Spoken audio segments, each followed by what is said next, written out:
Hello viewers, ওয়ারিশ সূত্রে জমির মালিকানা বুঝে পেতে আপনার কি কি কাগজপত্র লাগবে আজকে আমরা জেনে নেব। ওয়ারিশ সূত্রে জমির মালিকানা বুঝে পেতে হলে আপনার মূল অধিকার প্রমাণের জন্য বেশ কিছু আইডি এবং স্থানীয় কাগজপত্র সংগ্রহ করতে হবে। মৃত ব্যক্তি জাতীয় পরিচয়পত্র অর্থাৎ এনআইডি বা জন্ম নিবন্ধন এবং মৃত্যু নিবন্ধন সনদ লাগবে।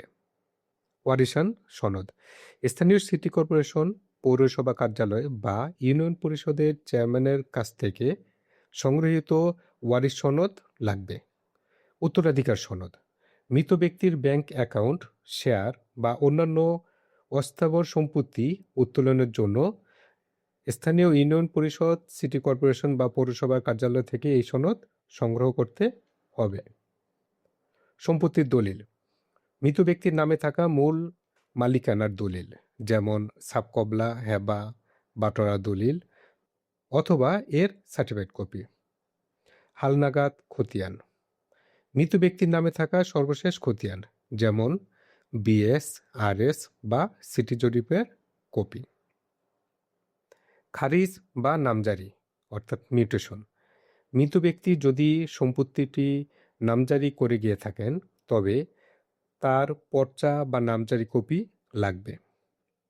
ভূমি উন্নয়ন কর জমির সর্বশেষ খাজনা বা ভূমি উন্নয়ন কর পরিশোধের দাখিলা অর্থাৎ ডিসিআর কপি সেটি লাগবে।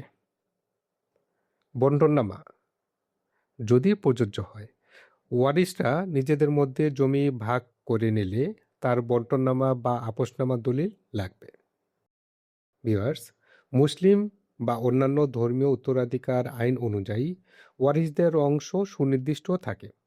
সকল কাগজপত্রের ভিত্তিতে জমির মালিকানা নিজের নামে রেকর্ডভুক্ত করতে আপনাকে সংশ্লিষ্ট উপজেলা সার্কেল ভূমি অফিসে নামজারির জন্য আবেদন করতে হবে। বিস্তারিত তথ্যের জন্য এবং আবেদনের ফর্ম পেতে ভূমি মন্ত্রণালয়ের ওয়েবসাইটটি দেখতে পারেন আপনারা।